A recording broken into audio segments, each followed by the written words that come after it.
welcome back. Joining us virtually is our financial expert, Nick Sapienza. Nick, good afternoon.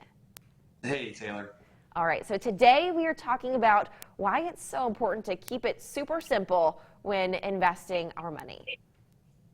Yes, I could go one direction with that just in terms of like simplicity and just making that consistent. But I think the other thing that's more relevant today is just like what's happening in this current market, right? And it's really like a spectacle of a market right now. So we have like non-fungible tokens, cryptocurrencies, Elon Musk, Kanye West, SPACs, Dogecoin, meme stocks, GameStop, digital art. You can buy digital baseball cards. You can buy clips of NBA video clips on the blockchain. You've got just a crazy situation happening but it's pretty incredible to see. But this is the overall theme, and I think that no one has said it better than Josh Brown, so shameless plug here. On his blog, The Reform Broker, he wrote a post a few weeks back, and the title of it was perfect. It was, "Repeat after me, that sounds stupid, I'm buying some just in case." You could have ended it right there. It's like all you need to say about this market for 2020 and 2021. But it's like this perfect storm of the Fed stepping in a major way in 2020. Then you have people that are just flush with extra cash and too much time on their hands because we can't do anything else. And then there's this no-lose attitude that markets won't fall. If they do fall, they won't fall for long because the Fed's going to step in. And this is now like maybe more politically motivated, et cetera, et cetera. So like this no-lose attitude. And then you have the lingering FOMO from people that have missed out on Bitcoin and Tesla and Shopify, and it's just compounded this whole thing. So I'm not going to make the comparison that markets are the same as they were in 1999. I wasn't there, right? I read about it. I know enough about it.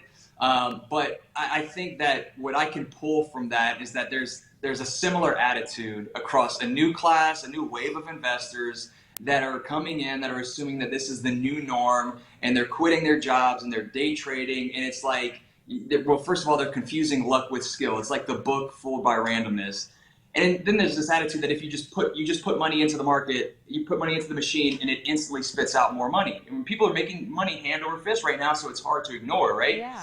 But I think counterintuitively, or maybe just like the contrarian sort of view of this, is if there were ever a time to be completely ignorant and boring about markets and your investments, that this is it. Like, you don't have to participate. But I'm not going to waste my time like lecturing anyone saying don't do this, don't do that. I think if you want to take part, then do it with an amount that you can afford to lose, that you don't really care about, right? Maybe you minimize regret in both ways, and I think that's the key, is finding that balance to where if something that you do want to purchase, that you want to invest in, you're doing it for the long term, and if it ends up changing the world, then you've put a little bit at stake, and if you didn't miss out.